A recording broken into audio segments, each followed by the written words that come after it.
Mas, queridos, para pensar, todos nós temos o privilégio de poder recomeçar muitas coisas.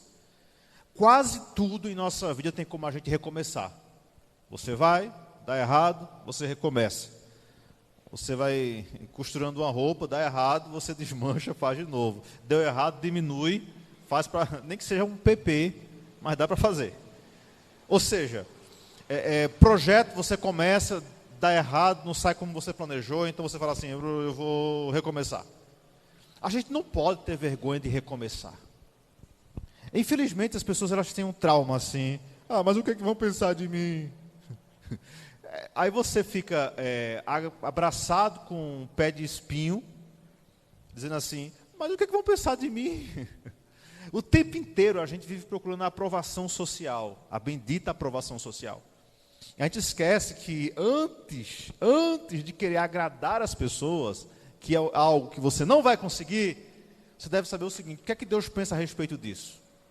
Eu quero que nessa noite você entenda que é possível recomeçar e muitas vezes é preciso recomeçar. Eu não estou aprendendo isso, eu não aprendi isso, não foi com uma pessoa, com a artista da Globo que disse isso, ou com alguém que você pensa, poxa, mas ali nem faz sentido aquilo ali. Eu aprendo isso com o próprio Deus. Gênesis capítulo 1, Deus cria a humanidade, Deus tinha um plano maravilhoso para a humanidade, ele vai capítulo 1, 2, 3, aí o desastre já chega no capítulo 2, capítulo 3, 4, 5, quando chega no capítulo 5, aí vira para o capítulo 6, Deus tem uma decisão, e qual é a decisão? Vou detonar tudo, eu vou acabar com a raça humana. Deus decidiu, foi uma escolha de Deus, e eu tenho alguns textos que eu quero compartilhar com você aqui nessa noite. Deus falou o seguinte, eu vou destruir a raça humana. E para você poder entender aonde eu quero chegar, eu tenho que ler com você Gênesis capítulo 6, versículo 7. Abra sua Bíblia aí, Gênesis capítulo 6, versículo 7, que diz assim, disse o Senhor, farei desaparecer da face da terra o homem que criei, o homem e o animal, os répteis, as aves dos céus, porque eu me arrependo de os haver feito. Você consegue compreender? Pastor, Deus não se arrepende. Eu sei, Deus não se arrepende. Mas quem escreveu isso aqui foi um ser humano. Então ele tem que tentar transmitir para a gente a ideia do sentimento que Deus estava. E Deus falou o seguinte, eu me arrependi. Eu vou zerar tudo. Eu vou colocar uma bomba ali, tchau. Vou zerar a conta. É simples assim. Nós estamos falando aqui de milhares de pessoas. Não era de 2 pessoas, de milhares de pessoas. Deus falou assim, vou acabar com tudo. Cá para nós, quantas vezes você pensou assim, chega, vou acabar com tudo aqui, vamos embora, vou sumir dessa casa, vou pedir demissão, vou sair de Surubim. Aí você para e pensa, mas vou para onde? Para onde eu vou? Aí você pede perdão a Deus e continua onde você está. Mas Deus falou assim, eu vou acabar com tudo. E quer ver? Olha aqui, disse o Senhor, eu farei desaparecer da face da terra. O homem, parece aquela mulher brava dizendo assim, desaparece daqui, com o marido. Deus falou assim, eu vou fazer o homem desaparecer, vou acabar com todo mundo. Só que Deus olhou assim, meu irmão, e falou assim, pera aí, calma aí. Versículo 8, vai lá, Nildo. A Noé, porém, o Senhor mostrou benevolência. Tem uma tradução que diz assim, porém Noé achou graça diante de Deus. Deixa eu te explicar isso aqui. Deus escaneou a terra, ele fez um raio-x na terra, falou assim, vou detonar todo mundo aqui, mas quando o detector chegou em Noé, Deus fez, espera, calma aí, tem um sujeito aqui que é gente boa. Ou seja, gente, eu estou falando de uma geração inteira, Deus achou um, que ele falou assim, opa, esse cara é gente boa, eu não posso matar ele não. Não sei se você está compreendendo isso aqui. Mas Deus, que não deve satisfação a ninguém, que podia simplesmente acabar com tudo, falou assim, tem um justo ali embaixo. E por causa dele, eu não vou acabar tudo. Versículo 9. Eis a história de Noé. Noé era um homem justo e íntegro entre os seus contemporâneos, Noé andava com Deus. Olha que biografia, gente. Noé era um homem justo, íntegro, entre o povo da sua época, ou seja, a galera era tudo gente doida, e ele era um justo e íntegro no meio dessa galera. Detalhe, ele andava com Deus. Cá para nós, você está andando com quem, hein? Quem é a sua turma? Quem é a galera que você anda, finalzinho de semana, tal, blá, blá. E aí? Noé andava com Deus, mas tinha muita gente no mundo, e eles andavam com um bocado de gente aí que não vale nem a pena, mas Noé andava com Deus. Então Deus achou um para pensar. Isso é grande demais para a gente.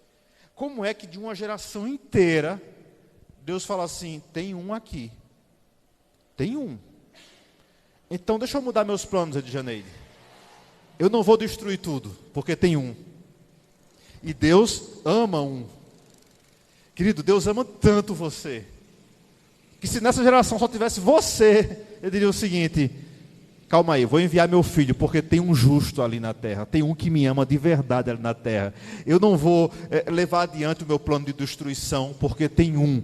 Não se assuste, Deus olha muito bem você. Deus viu todo mundo na terra, mas Noé fez Deus parar e dizer assim, não vou destruir. Há uma tradução que diz, como eu falei, acho que é a João Ferreira de Almeida, que diz que Noé achou graça diante de Deus.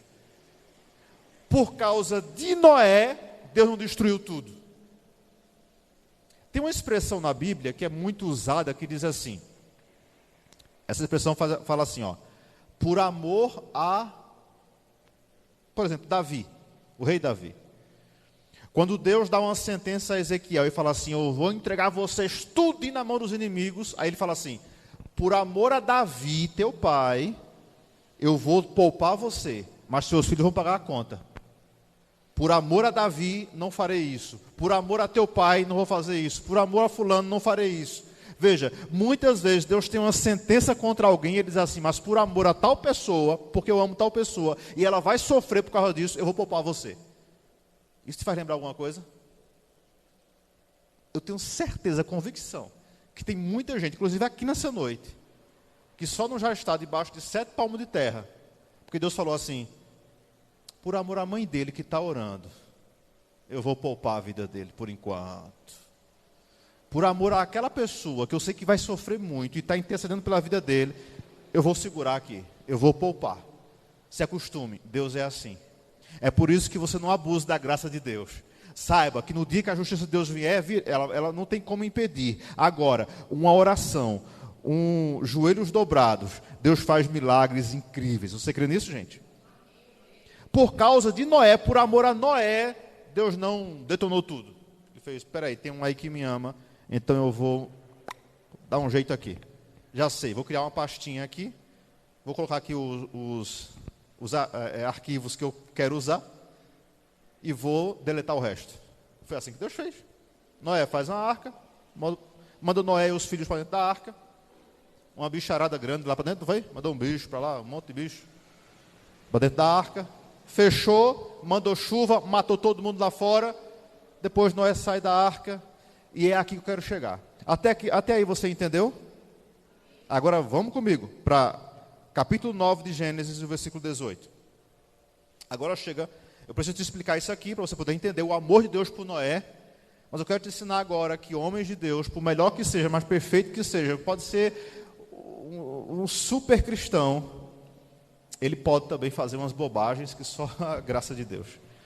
E é melhor a gente aprender com o erro dos outros do que com o da gente. Bora aprender com o dos outros? Bora aprender com o de Noé? Diz assim, ó, Gênesis 9, 18. Os filhos de Noé que saíram da arca foram Sem, Cã e Jefé. Cada nome feio, né? Mas vamos lá. Sem, Cã e Jefé. Cã é o pai de Canaã, ou seja, Noé já tinha netos. Vai vendo aí. Esses foram os 3 filhos de Noé. A partir deles, toda a terra foi povoada. Isso quer dizer que eram parentes da gente. Então, aqui é nossos alguma coisa. Mas nós viemos deles, tá? 20. Noé, que era agricultor, foi o primeiro a plantar a vinha. Versículo 21.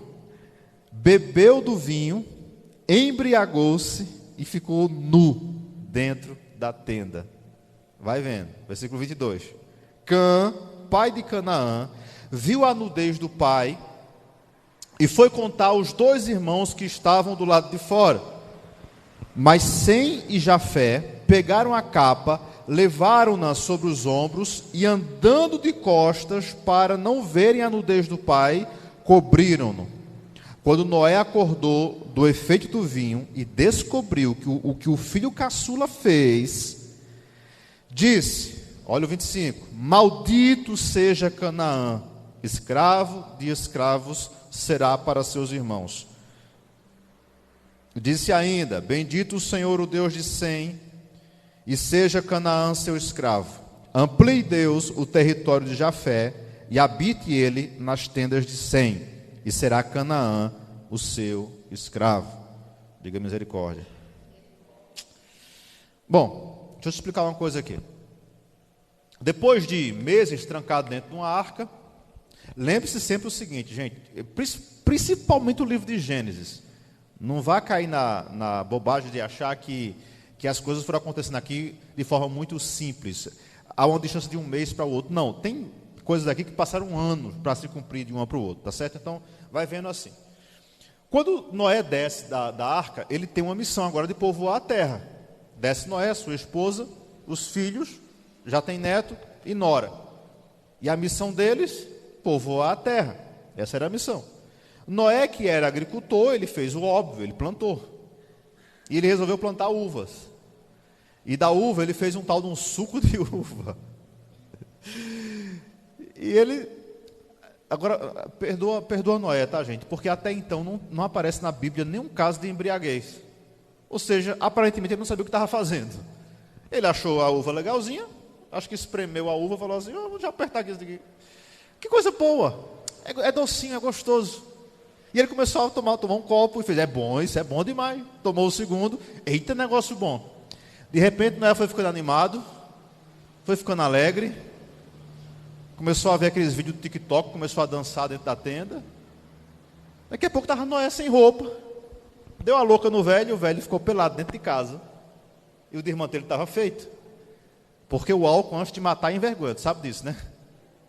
3 lições que eu aprendi no AA. E para quem não sabe, quando alguém chega aqui na igreja que tem dificuldade de largar o álcool, carinhosamente a gente ajuda essa pessoa, e eu pego ela pela mão e levo até o Alcoólicos Anônimos, e lá a gente tenta ajudar essa pessoa a sair dessa coisa tão ruim que é o álcool, ou o alcoolismo.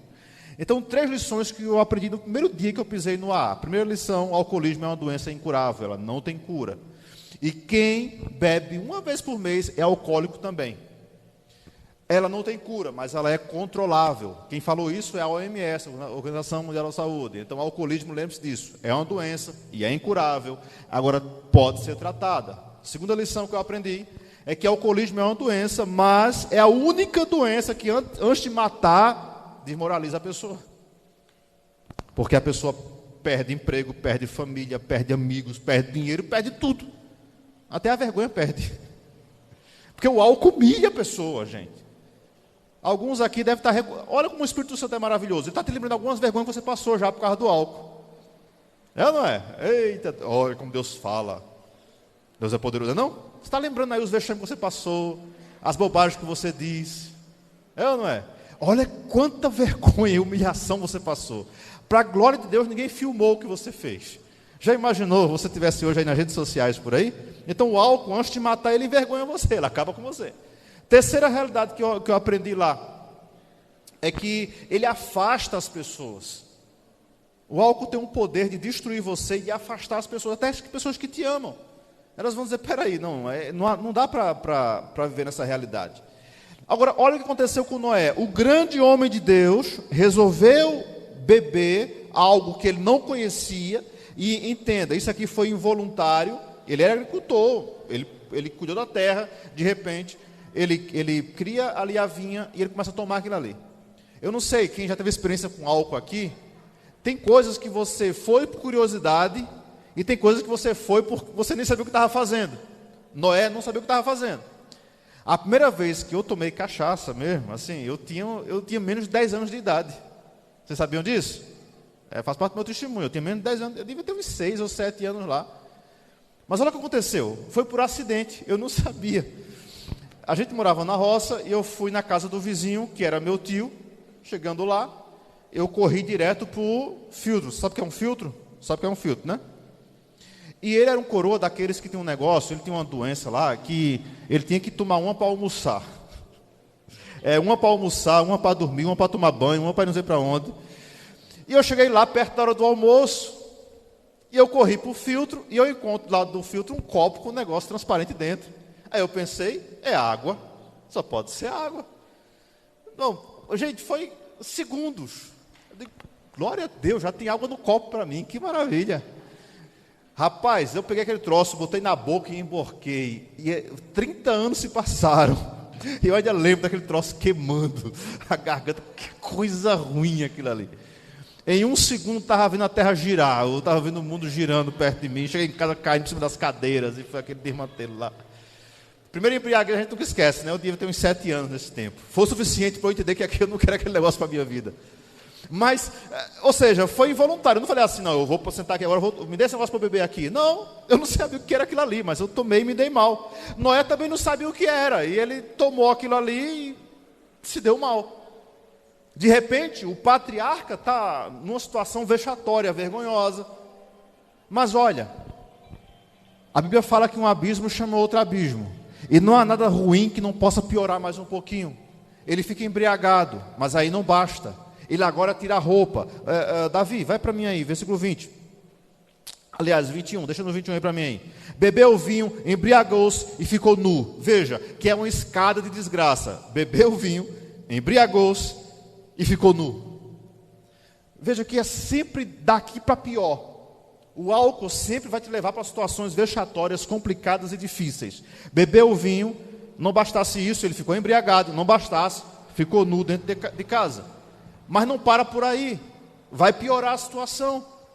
De repente, quem chega? Chega um filho. Versículo 22 diz que Cã chega e vê o pai naquele estado. Fala, misericórdia, aconteceu. Papai. E olha que interessante, a atitude de Cã é que faz a diferença. Ele poderia ter resolvido aquilo, não poderia? Não, ele falou, nossa.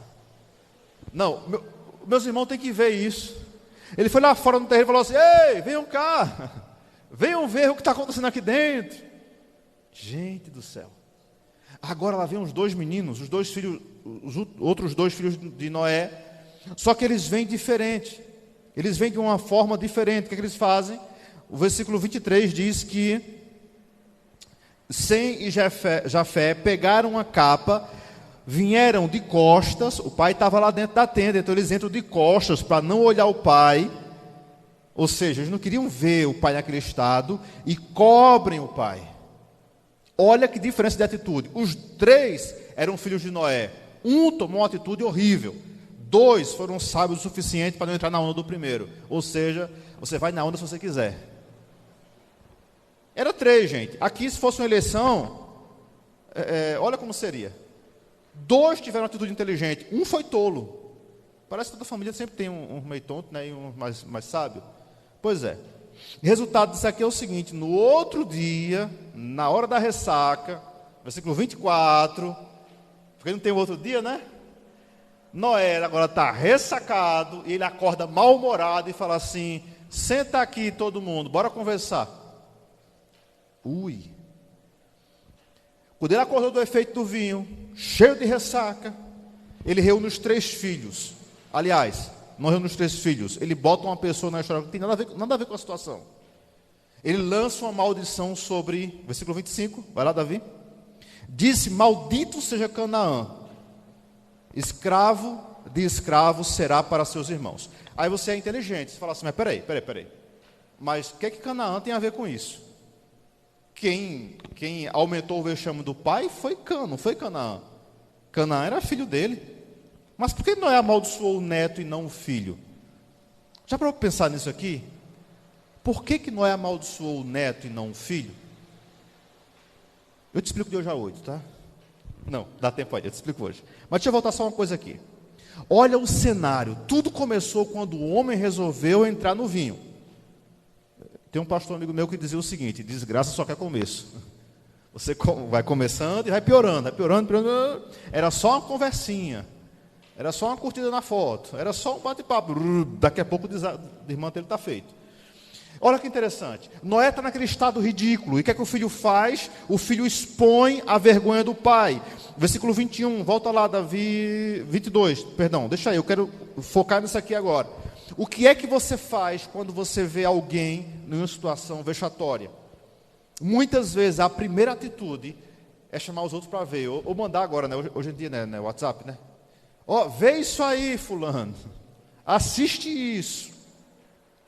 Se você tem prazer e alegria de espalhar o desmantelo dos outros, a desgraça dos outros, o pecado dos outros, parabéns, você está fazendo um excelente serviço para o diabo, porque esse é o papel dele. E quando ele encontra aliados para fazer isso, ele fica muito feliz. Inclusive pessoas assim, lá no inferno vão ter um lugarzinho especial, vão ter uma cadeirinha mais quente do que as outras, porque elas trabalharam tanto para o diabo, elas tiveram tanto prazer em dizer assim: olha, Sheila, vê isso aqui, Sheila, uma amiga, tu não sabe de nada, eu nem te conto. Rapaz, tu tá sabendo, o Noé, Noé tomou uma cachaça, o cara ficou doidão dentro de casa, meu Deus. E ele fez uma arca, rapaz, para pensar, era um homem de Deus, hein? Bem que eu desconfiava, minha intuição não mente, eu sei o que eu estou falando. Cã, o que ele faz? Ele, em vez de resolver o problema, ele aumenta o problema. Você é uma pessoa que resolve ou que aumenta? Então, o que eu tenho que fazer então? Olha que coisa linda. Jesus ensinou a gente como que a gente deve agir quando alguém faz mal a gente. Porque, vê só, a gente peca contra Deus e contra pessoas, certo? Então, se eu, por exemplo, falar mal do Antônio se torna a primeira filha, então ele sempre sobra para ele, né? Então, se eu falo mal do Antônio, eu não posso dizer assim: falei mal do Antônio, vou pedir perdão a Deus. Senhor, me perdoa aí porque eu fui fofoqueiro, falei mal do Antônio. Deus vai dizer assim: o que é que eu tenho a ver com isso? Resolve com ele lá. Você pecou contra ele. Então, além de pecar contra Deus, é óbvio, eu estou pecando contra o meu irmão, porque o meu problema foi com o Antônio, não foi com Deus. Muitas pessoas são tão cínicas que elas fazem o seguinte: elas aprontam com os outros e pedem perdão a Deus. Elas falam assim: Senhor, me perdoa, Jesus. Eles falam assim: mas foi fulano que você fez mal a ele, não foi a mim. Vai lá, resolve com ele. Agora, quando eu sou a vítima, como é que eu devo agir? Olha, Jesus não deixou a gente órfão, tá? Ele ensinou a gente direitinho. Vamos comigo, Mateus capítulo 18. Vou parar aqui, Gênesis, depois eu volto, tá? Mateus 18, quero te ensinar isso aqui. Porque é muito comum hoje em dia as pessoas pisarem no pé da gente. Mas pisarem no meu pé, eu faço o quê? Mateus 18, 15. Olha como é que diz: se o teu irmão pecar contra você, vá e a sós com ele, mostre-lhe o erro. Está claro isso aqui, gente? Não precisa desenhar não, né? Olha, se o seu irmão pecar contra você, vá, chame ele, assim, só você e ele, e mostre o erro, mostre o que ele fez. Aqui não está escrito assim, se o seu irmão pecar contra você, corra para as redes sociais e esculhambe ele. Mostre para todo mundo ver o que ele fez. Conte para todo mundo na rua, na escola, na família, na igreja. Não é isso não, meu filho, está aqui. E olha, sabe quem foi que falou isso aqui? Foi Jesus Cristo. Alguém pode dizer amém por isso aqui? Está aqui, está claro. Alguém falhou contra você, não vá dar a cara de João do sem braço e dizer assim: ô Antônio, bicho, estou sofrendo tanto, Antônio. Tu nem sabe o que Moisés fez. Moisés é malvado. Vai carregar minha ovelha para Santa Maria do Cambucá. Eu não admito isso, Antônio. Não, eu tenho que resolver com Moisés, não é com Antônio. Agora eu envolvi uma terceira pessoa na história, que não tem nada a ver. Vocês estão entendendo a situação? Quando eu recorro a outras pessoas, eu estou envolvendo gente em problema que era eu que tenho que resolver com o Moisés. Mas as pessoas têm prazer em fazer isso. Eu sei, já fizeram isso com você, não foi? Estou ligado. Você foi o último a saber, não foi? Ai. Aí como é que Jesus ensina a gente? Vai lá, mostra o erro, senta com a pessoa, fala assim: rapaz, eu não gostei disso aqui não. Não gostei, sabe? Isso aqui realmente não foi legal. Aí é o que ele fala: se o seu irmão te ouvir, você ganhou o coração dele. Ele ouviu você? Uau, que maravilha, está tudo resolvido. Resolve aqui, paga um açaí depois do culto e está resolvido. Amém, gente? Mas tem gente teimoso, não tem? Tem gente que insiste no erro. Mas a pessoa insistiu, o que é que eu faço? Versículo 16, ele ensina. Jesus é demais, ó. Versículo 16. Mas se ele não ouvir, ou seja, se ele não mudar de atitude, se ele não consertar o desmantelo que fez, para não falar outra coisa, aí você já muda a estratégia. Aí você já chama 2 pessoas, ou outra pessoa, leva com você. Agora sim, você envolve outra pessoa na história. Se ele não te ouvir, leve consigo mais 1 ou 2 para servir de testemunha, de modo que qualquer acusação seja confirmada pelo depoimento de 2 ou 3 testemunhas. Seja sábio. O Moisés não resolveu o problema. Agora sim, eu vou acionar o Antônio. Antônio, bora ali. Fazer o quê? Bora dar uma pisa no irmão ali? Não, não é assim não. Quer dizer, bora ali conversar com o irmão ali. Aí você senta agora 3. Ou, se for dependendo da situação, leva mais 1. Mas não passa disso, gente. Vocês estão compreendendo que a ideia de Deus é preservar a pessoa? Gente, Noé viveu centenas de anos. Não é porque um dia ele ficou embriagado que vai apagar tudo que ele fez. O ruim do coração ingrato é que ele esquece rápido o que a pessoa fez por ela. Quem sabe a pessoa foi bem para você 5, 10, 20 anos, foi uma bênção na sua vida, te ajudou, te abraçou, cuidou de você, limpou suas feridas, tal. Aí um vacilo que ela deu já não presta mais, já sai esculhambando ela para todo mundo ver. Que isso? Isso é ingratidão. Olha para isso aqui. Você tratou com ela pessoalmente. Eu amo isso, sabe? Porque eu também faço um monte de bobagem. Eu acho interessante quando um irmão chega para mim e fala assim: olha, não gostei disso aqui não.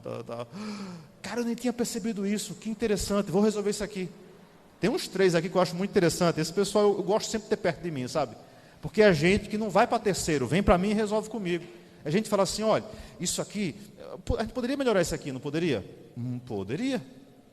Alguém me chamou a atenção, o pessoal do monte. Alguém chegou para mim e falou assim: vem cá, a gente não era melhor fazer desse jeito? Eu disse: cara, tu tem razão, bora fazer assim que fica melhor. Por isso que a gente vai melhorar. Por quê? É interessante, em vez de alastrar isso para 500 pessoas, ver o que precisa melhorar, a gente melhora, irmãos. Agora olha aqui, a pessoa não deu ouvido, leva mais 1. Chama mais 1 para ser testemunha. Agora muitas pessoas se queimam na primeira opção. Em vez de chegar frente a frente com a pessoa, daqui a pouco tem 500 sabendo de tudo. Aí você fez o quê? Papel de fofoqueiro. Foi isso que você fez. Vocês estão entendendo, gente? Aqui é Jesus ensinando. Eita, mas a pessoa, agora com 2 testemunhas, não ouviu. O que é que eu faço então, Jesus? Versículo 17, ele explica. Se ele recusar ouvir, aí, meu filho, conta para a igreja. E se ele recusar ouvir também, expulsa da igreja. E trata como um pagão. Aí você bloqueia no WhatsApp, pronto, resolve o problema. Mas qual é a situação aqui?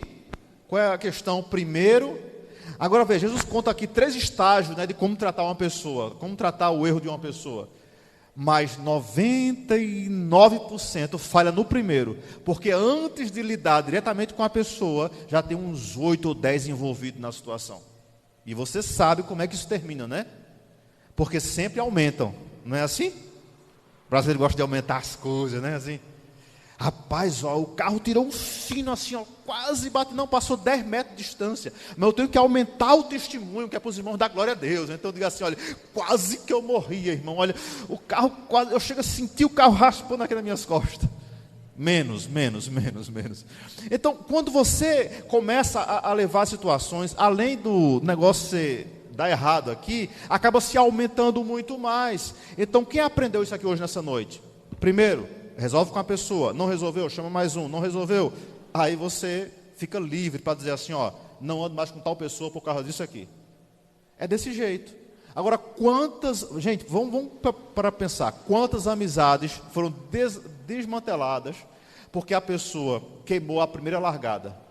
Em vez de dizer assim: irmão, não gostei dessa atitude sua aqui, a pessoa falou com fulano. Aí, resultado, chegou no ouvido do acusado. E ele diz assim: por que não falasse comigo? Eita, olha que problema que você arrumou. Você perdeu um amigo agora, perdeu um monte de coisa, perdeu a oportunidade de resolver a situação, e tudo isso só traz danos para você. Lembra do Cã? O Cã, que custava o Cã pegar uma bendita de um lençol e cobrir o pai? Vou resolver isso aqui. Não, chamou os outros para ver. Ei, vem cá, vem ver, olha o que o papai fez aqui, ó, vê só. Queria fazer graça. E sabe qual foi o resultado disso aqui, gente? O resultado vem agora. Por quê? Volta lá para Gênesis capítulo 19. Perdão, capítulo 9. Vou terminar agora, calma aí. Eu estou só na introdução, vou começar a pregar agora. Falta 7 minutos. Versículo 23, Gênesis 9, 23. Os irmãos deles que foram sábios pegaram a capa, cobriram o papai e resolveram o problema. Era simples, era só cobrir o pai. A gente talvez nem estava falando isso aqui hoje, milhares de anos depois. Oi, tem gente que tem o dom de piorar as coisas. É ou não é? Era só facinho de resolver. Mas a pessoa piora as coisas, tem que piorar, se não aumentar. Era só cobrir o pai. Olha o que eles fizeram, foram lá, cobriram, pronto, resolveram. Sabe qual é o nome disso, gente? Eles agiram com misericórdia. Peraí, papai vacilou aqui, mas bora ser misericordioso com ele, cobre isso aqui, resolve essa situação e pronto. Acabou. Eu sei. Você está aí com a língua coçando para dizer assim, é para cobrir as coisas, é? Entenda como você quiser, mas está aqui na Bíblia. Foram lá e resolveram o problema. Ah, mas é Noé, né? Noé. Deus fez isso. Quando Adão e Eva descobrem que estavam nus, o que é que Deus faz? E eles tentam resolver do jeito deles. Ou seja, quando a ficha cai e eles descobrem, está todo mundo pelado aqui, mais uma vez entra nudez na história. E eles falam assim, meu Deus, estão pelados, você escondeu todo mundo. A Bíblia fala que Adão foi lá, pegou umas folhinhas de árvore e tentou se cobrir com vergonha de Deus. O que é que Deus faz, gente? Fala assim, bonito, né, Adão? Ei, atenção, hein? Ô, os anjos, vem cá, vem ver como é que está Adão, vem ver. Você acha que Deus fez isso com Adão? Ô, capeta, vem ver aqui como é que está Adão, ó. Está todo mundo pelado aqui, ó a situação aqui. Como é que Deus age, gente? Deus mata um animal, pega a pele, faz uma roupa e veste os dois. Ou seja, deixa eu resolver isso aqui com vocês. Bora resolver isso aqui agora, bora. Pronto, cobre, veste isso aí. Pronto, está resolvido. Esses dois aprenderam com Deus. Espera aí, bora resolver isso aqui e pronto. Eu quero que você aprenda aqui nessa noite o seguinte, ó. O tema de hoje seria, não aponte o dedo, amostre o caminho. Foi fácil para Cã dizer assim, olha para papai ali a situação dele. Era mais fácil ele dizer assim, me dá aqui essa capa, bora vestir meu pai aqui, pronto, está resolvido o problema. Quem sabe você está aqui nessa noite e está o seguinte, você tem a oportunidade de resolver um problema e você, por livre, espontânea vontade, está aumentando o problema. Para depois esse choramingar no grupo da família, ou não sei aonde, né? Assim, mas eu fiz de tudo. Fez não, você só piorou a situação. Enquanto que Deus queria usar você para ser bênção na vida de alguém. Vocês estão entendendo, gente? Culto triste hoje, né? Misericórdia. Eu vim dar chuva para a igreja para ouvir um negócio desse. Eu estou aqui para te ensinar. Eu vou bem te avisar antes, não vou nada. Então, enquanto você ficar tentando piorar o que já está ruim, olha o que vai sobrar para a sua vida. Noé agora acorda ressacado no outro dia, verso 25, ele reúne a galera e fala assim, maldito seja Canaã. Aí eu volto àquela pergunta, o que Canaã tem a ver com isso? Quem envergonhou o pai foi Cã, não foi Canaã. Mas Noé vem e amaldiçoou o neto e não o filho. Você fala, pronto, agora deu. Como é que pode um negócio desse? Vou te explicar. Eu tive essa dor de cabeça. Mas por que Noé amaldiçoou o neto e não amaldiçoou o filho, que foi quem aprontou o problema? Capítulo 1 vai explicar, aliás, versículo 1 vai explicar para você. Deus havia abençoado os filhos de Noé. E resultado, não tem como amaldiçoar quem Deus abençoou. O menino estava abençoado. Não tinha como Noé lançar uma maldição sobre alguém que Deus já havia abençoado. Estão entendendo aqui, gente? Tem gente que macumba nenhuma vai pegar. Sabe por quê? Deus já abençoou.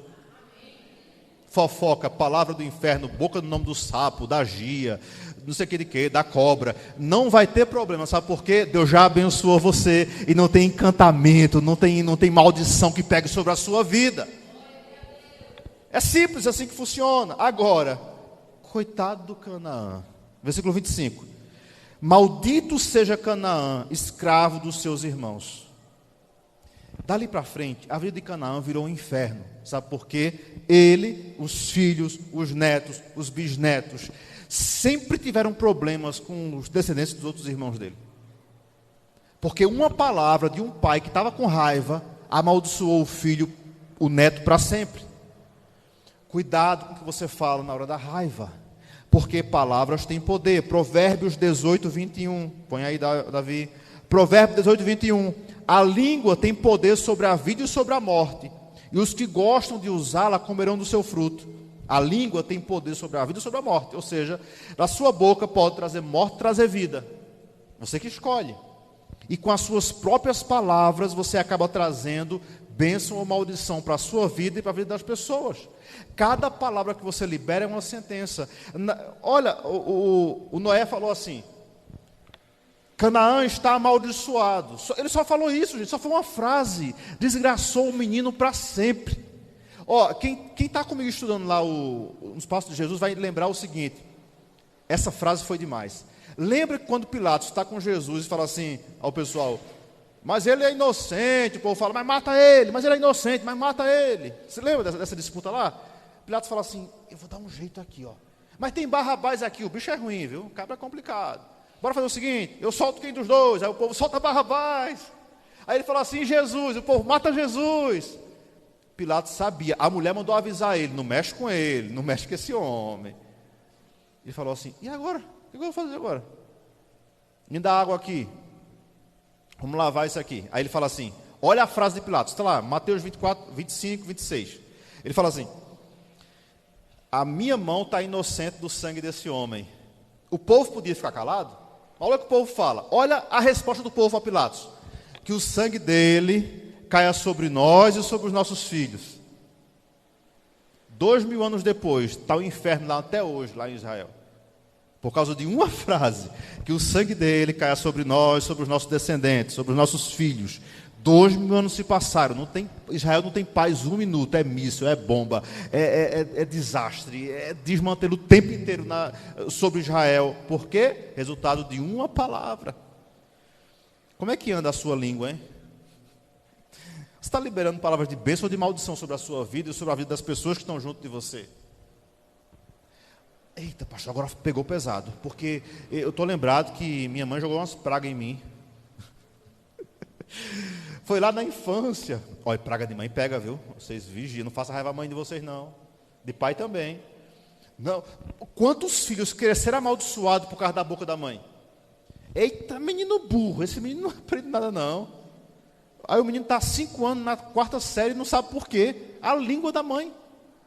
Menino danado, menino, sabe, fica amaldiçoando o menino o tempo inteiro dentro de casa. Como é que essa criatura vai crescer, gente? Debaixo de maldição? Mas eita, pastor, minha vida está tudo errado agora. E eu não sei como é que eu faço agora. Eu estou desconfiado que foi as coisas que eu ouvi. Jogaram tanta praga em mim que eu acho que o problema foi esse. Tem solução para mim? Tem 2 soluções para você. A primeira está em Provérbios 26, versículo 2. Eu acho lindo esse texto aqui, Provérbios 26, 2. Bota aí, Davi.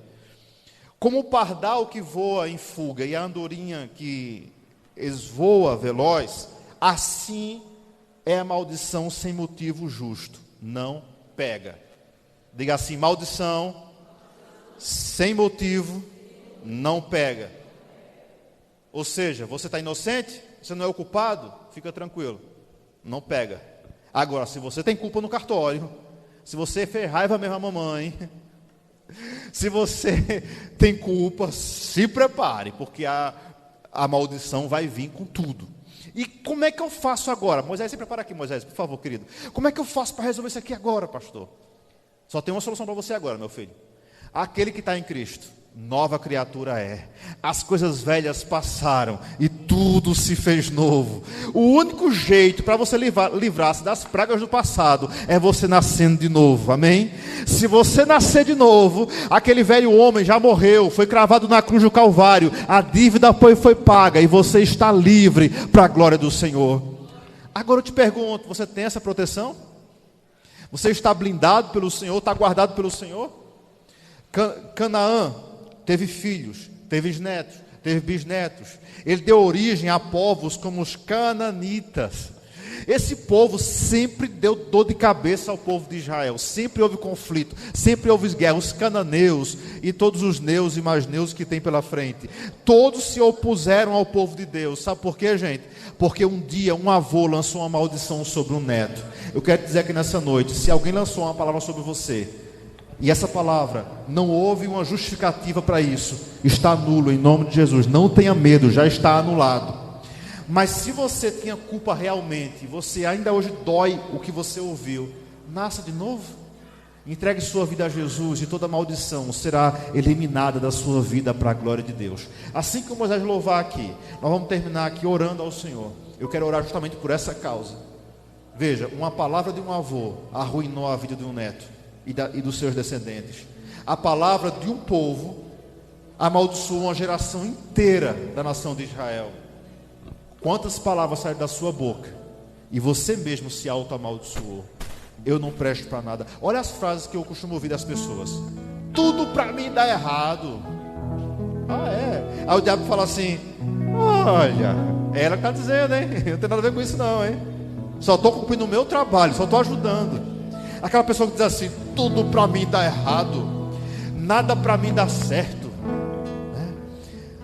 Todo mundo ganha, eu não ganho nada, eu só sei perder, eu sou o pior da minha família, né? Eu não sirvo para nada nesse mundo, eu não sei para que eu nasci. Olha quantas palavras de maldição você vai dizendo contra a sua própria vida. Bora fazer o seguinte a partir de hoje: ore, diga: Senhor, me ajuda a vigiar a minha língua, porque quem sabe você está sendo enlaçado pela sua própria língua. É a sua própria boca que lança maldição sobre você o tempo inteiro. Eu não vou aprender isso não, eu não sei disso não. Ei, vem cá, aprende isso aqui. Eu não vou conseguir não. Mas tu nem tentou ainda. Não é assim? Quem trabalha com costura, né? Vai mudar de máquina, sei lá. Aí tem aquela pessoa que fala assim: Deus me livre. Aí não, eu não vou conseguir não. Mas tu nem tentou ainda.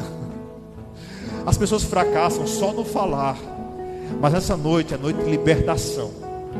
Um dia Isaías estava diante do altar do Senhor. Ele viu o Senhor e ele falou assim: ai de mim, a minha boca tem um problema, minha língua é complicada. Isaías, gente, passou o capítulo 1, 2, 3, 4 e 5 falando mal do povo. Pensa num cabra fofoqueiro. Olha, apontou o defeito de todo mundo da nação. E era profeta, hein? Falou do sacerdote, do povo, da oferta. Falou. Capítulo 6, ele encontra Deus e ele fica em choque. E ele fala assim: ai de mim, ai meu Deus, vou morrer, porque eu vi o Senhor. Como assim, Isaías? Eu vi o Senhor e minha boca é impura. Ou seja, eu tenho lábios impuros, habito no meio de um povo que tem a língua ruim também, então eu vou morrer. Aí Deus fala assim: calma, vou resolver isso aí. Um anjo vai lá com uma brasa, toca na língua de Isaías. E aquele homem fofoqueiro que falava um monte de bobagem, agora é transformado pela glória de Deus e torna-se o maior profeta do Antigo Testamento depois de Moisés. Sabe por quê? Diante do Senhor, meu amigo, ou a gente conserta, ou a gente queima, mas tem que ter solução para a glória do Senhor. Fique em pé comigo, por favor, e vamos louvar o Senhor com Moisés. Tudo pronto aí, gente? Vamos louvar?